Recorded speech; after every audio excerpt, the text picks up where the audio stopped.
Salut à toutes et à tous, merci de me rejoindre pour cette nouvelle vidéo.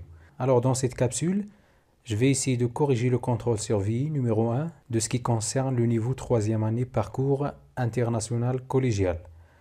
Alors concernant le sujet de cette épreuve, il contient 3 exercices. Pour l'exercice 3, il est noté sur 4 points, c'est de résoudre une situation problème. Alors commençons par l'exercice 1.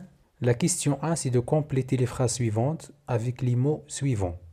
Donc vous avez ici plusieurs mots qui sont en couleurs différentes. Alors l'affirmation A, le verre et le plastique sont dits, il y a un vide ici, pour l'électricité, tandis que les métaux sont des matériaux, un autre vide. Pour que cette phrase soit correcte, il faut remplir les vides comme suivant. Alors le verre et le plastique sont des isolants pour l'électricité, tandis que les métaux sont des matériaux conducteurs.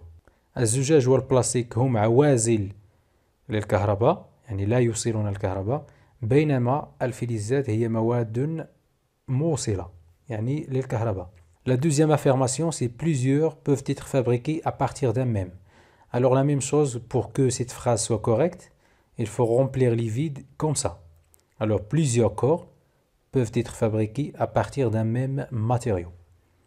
يمكن صنع عدة أجسام من نفس المادة. Plusieurs corps peuvent être fabriqués à partir d'un même matériau. L'affirmation suivante, ou bien la phrase suivante, un vide est un atome ou un groupe d'atomes où. Donc cette phrase elle est très connue.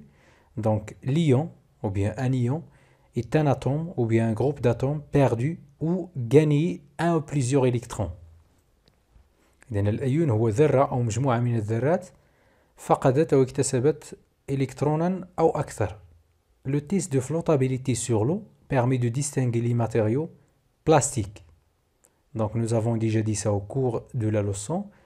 Alors pour faire la différence entre les matériaux plastiques, il suffit de réaliser un test qui s'appelle le test de flottabilité sur l'eau, c'est-à-dire sur l'eau douce et sur l'eau salée. La propriété magnétique de l'aimant permet d'isoler le fer du reste des métaux. يعني الخاصية المغناطيسية للمغناطيس تمكننا من عزل الحديد عن باقي الفلزات. C'est-à-dire que le fer, c'est le seul métal qui s'attire vers l'aimant. Alors si vous avez fait tout ça, vous avez 2,5 points, c'est-à-dire chaque mot est noté sur 0,25 points. La question 2. Classez les mots suivants selon le tableau ci-dessous. On commence par celui-là. Le verre en verre. Donc le verre en verre en arabe, هو كأس من زجاج. Alors on constate que le verre en verre, il a une fonction précise dans la vie, c'est-à-dire on peut mettre 10 liquides ou bien de l'eau dans le verre. Donc il a une fonction précise, c'est-à-dire que c'est un objet. Le deuxième, c'est le tricot. Donc le tricot, c'est le vêtement qu'on porte lorsqu'il fait très froid. Alors on constate que le tricot a une fonction précise. Donc c'est un objet. Le fer n'a pas une fonction précise comme fer, mais on peut fabriquer des objets avec le fer. Donc c'est un matériau qui appartient à la famille des métaux. Donc le fer c'est un métal. Le vélo c'est un élément de transport. C'est-à-dire il a une fonction précise à la vie. C'est la fonction de transport. Donc c'est un objet. Le plomb. Le plomb, on constate que le plomb c'est un matériau, mais il appartient à la famille des métaux. Pourquoi? Parce qu'il est conducteur électrique. Donc il a les mêmes caractéristiques comme le fer. Donc c'est un métal. Le plastique, donc c'est un matériau plastique. Le crayon, donc le crayon il a une fonction précise. Par exemple, on utilise le crayon pour dessiner quelque chose ou bien dessiner un tableau ou écrire quelque chose sur le cahier. Donc il a une fonction, c'est un objet. Le PVC, c'est le polychlorure de vinyle. Donc c'est un matériau dans la famille des plastiques. La boîte en carton. Donc la boîte en carton, c'est un objet parce qu'il a une fonction précise. Par exemple, on peut mettre quelque chose dans la boîte pour le conserver. Donc c'est un objet. Le miroir. Même si le miroir est fabriqué en verre, mais c'est un objet. Pourquoi? Parce qu'il a une fonction précise. Donc l'or ou الذهب, donc il n'a pas une fonction précise comme ça, mais c'est un matériau qui appartient aux métaux. Alors si vous avez fait tout ça, vous avez 2,75 points, c'est-à-dire 0,25 pour chaque mot. La question 3, relayée par une flèche. Donc on a ici deux groupes. Le premier groupe, il contient la molécule, cation polyatomique, atome, anion, électron, noyau. Et le deuxième groupe, c'est leur charge. La charge positive, neutre, c'est-à-dire il n'a pas de charge, et la charge négative. Neutre, c'est-à-dire que la charge est nulle. La molécule, donc la molécule c'est quoi? C'est un groupe d'atomes. Et nous avons dit dans la classe, au cours, que l'atome est neutre. Donc un groupe d'atomes, c'est-à-dire la molécule, est neutre aussi. Le cation polyatomique. Le cation, c'est un ion positif. Donc il a une charge qui est positive, même s'il est polyatomique ou bien monoatomique, c'est la même chose. Donc le cation, il a une charge positive. L'atome, nous avons dit que c'est neutre. L'anion, c'est un ion négatif, donc il a une charge qui est négative. L'électron aussi, il a une charge qui est négative. Et finalement, le noyau, c'est quelque chose qui se trouve au centre de l'atome. Donc nous avons dit qu'il a une charge positive. Alors si vous avez fait tout ça, vous avez 1,5 points, c'est-à-dire 0,25 pour chacun. La dernière question de l'exercice 1, c'est la question 4, répondre par vrai ou faux. Le PE flotte sur l'eau douce et sur l'eau salée. Le PE, c'est-à-dire le polyéthylène, flotte sur l'eau douce et sur l'eau salée. Le polyéthylène يطفو فوق الماء العذب وفوق الماء المالح. Donc la phrase est vraie. La couleur est un bon test pour distinguer les métaux. Donc la phrase est fausse. Pourquoi? Parce que par exemple, on peut distinguer le cuivre avec la couleur, mais on ne peut pas distinguer par exemple le fer du zinc à partir de la couleur, en se basant sur la couleur. لا يمكن تمييز مثلا بين الحديد والألومنيوم أو الحديد والزنك بواسطة اللون لأن لهما نفس اللون. إذن لهذا الغرض الجملة خاطئة. Le symbole d'un électron est -E. رمز الإلكترون هو ناقص E. La phrase est fausse aussi. Pourquoi? Parce que -E, c'est la charge de l'électron, mais le symbole de l'électron, c'est E à la puissance moins. La charge de l'ion Fe3+, est 4,8 fois 10 puissance moins 19 coulombs. Donc on constate ici, on observe que l'ion Fe3+, il a 3 charges positives. Si on veut calculer sa charge, c'est plus 3E. Si on fait un calcul, c'est-à-dire on remplace E par sa valeur, c'est-à-dire plus 3 fois 1,6 fois 10 à la puissance moins 19 coulombs. Lorsqu'on calcule ça avec une calculatrice, on va trouver directement 4,8 fois 10 puissance moins 19 coulombs. Donc la phrase est vraie. Al3+ est un atome qui a gagné 3 électrons. Nous avons dit que lorsqu'on trouve une charge positive, directement on déduit que l'atome a perdu des électrons. C'est pas gagné. Donc Al3+, c'est un atome qui a gagné 3 électrons, c'est faux. La dernière phrase, la charge d'un électron est 1,6 fois 10 à la puissance moins 19 coulombs. Donc la phrase est fausse. Pourquoi? Parce que la charge des électrons est négative. Et la valeur donnée ici, c'est une valeur positive. Donc, il suffit d'ajouter le moins ici pour que la phrase soit correcte. Donc, supprimez le S. Donc la charge d'un électron, c'est moins 1,6 fois 10 puissance moins 19 coulombs. Alors on passe à l'exercice 2. Elle est aussi sur 8 points. C'est la restitution et application de connaissances. Grand 1. Complétez le tableau suivant. Donc le tableau, il contient des atomes, les noms des atomes, leurs symboles, leur numéro atomique, leur charge du noyau, la charge des électrons de l'ion. Il faut faire attention ici. C'est la charge des électrons de l'ion, ce n'est pas la charge des électrons de l'atome. Le symbole de l'ion et la charge de l'ion. On commence par le cuivre. Donc le symbole du cuivre, c'est C majuscule, U minuscule. Pourquoi? Alors toujours le symbole, il vient du mot. Donc le nom cuivre, il commence par C, c'est-à-dire on va écrire C majuscule. Mais il y a un autre atome qui se symbolise par C, c'est le carbone. Donc on doit ajouter la deuxième lettre U, mais en minuscule. Le numéro atomique, c'est 29.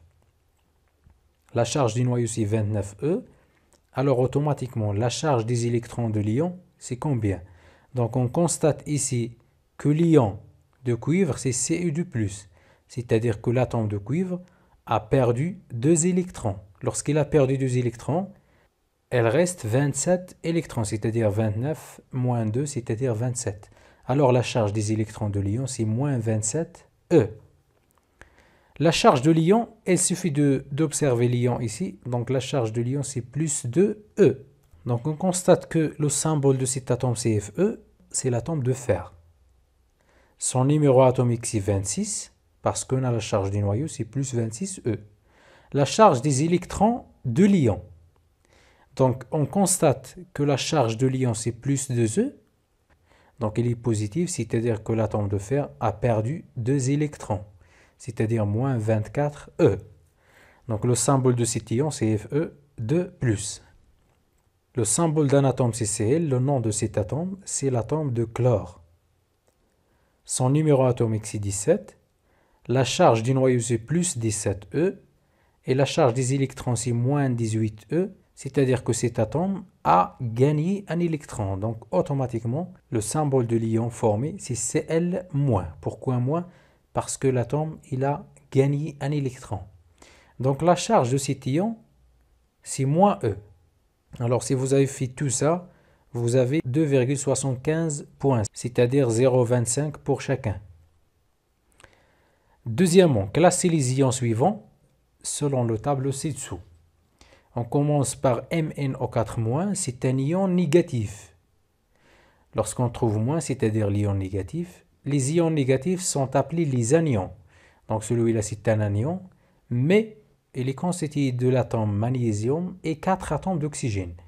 C'est un anion polyatomique. F- aussi, c'est un anion, parce qu'il est négatif, et il est formé tout simplement par un seul atome, qui est l'atome de fluor. Donc c'est un anion monoatomique. Na2. Donc Na2, il ne comporte pas de charge. Donc ce n'est pas un ion. C'est-à-dire, ce n'est pas un anion et ce n'est pas un cation. Donc c'est une molécule ou bien un atome. Donc on constate ici le chiffre 2, toujours lorsqu'on trouve les chiffres, ou bien les numéros, donc c'est une molécule, parce qu'il est formé par 2 atomes de sodium Na. Donc le Ca, c'est le calcium, donc c'est un atome parce qu'il ne porte pas de charge, et il ne porte pas de chiffres. Donc c'est un atome, tout simplement, l'atome de calcium.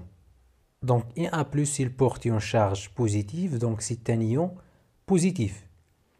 Les ions positifs sont appelés les cations. Donc c'est un cation monoatomique. Pourquoi monoatomique? Parce qu'il est formé tout simplement de l'atome de sodium. N majuscule et A minuscule. Le dernier, c'est NH4+. Donc c'est un ion positif, parce qu'il porte une charge positive. Donc c'est un cation, mais il est formé de 2 types d'atomes, l'atome d'azote et 4 atomes d'hydrogène. Donc c'est un cation polyatomique. Troisièmement, l'atome de cuivre de symbole Cu possède 29 charges positives dans son noyau. Premièrement, déterminez Z, le numéro atomique de l'atome de cuivre. Donc tout simplement Z égale à 29. Pourquoi? Parce que le numéro atomique, c'est celui qui s'appelle le nombre de charges positives. Donc le nombre de charges positives, c'est 29. Automatiquement, Z égale à 29. Calculez la charge des électrons de l'atome. La charge des électrons, elle est toujours négative, donc c'est moins ZE. Donc la formule, c'est moins ZE. On remplace Z par 29, donc c'est moins 29E. Calculez la charge du noyau de l'atome en fonction de la charge élémentaire E. La charge du noyau, c'est positive. C'est positive, donc c'est le contraire ou bien l'opposé de la charge des électrons. Donc c'est plus 29E. Calculer la charge de l'atome, la charge globale de l'atome. Nous avons dit que l'atome est constitué des électrons et du noyau. Donc la charge de l'atome, c'est la charge des électrons plus la charge du noyau, c'est-à-dire moins 29E plus 29E. Automatiquement, c'est 0. Conclure. Istintige. Alors la conclusion, c'est que l'atome de cuivre est électriquement neutre. Alors tous les atomes sont électriquement neutres. Quatrièmement, lors d'une transformation chimique, l'atome de cuivre perd 2 électrons. Donc l'atome de cuivre a perdu 2 électrons.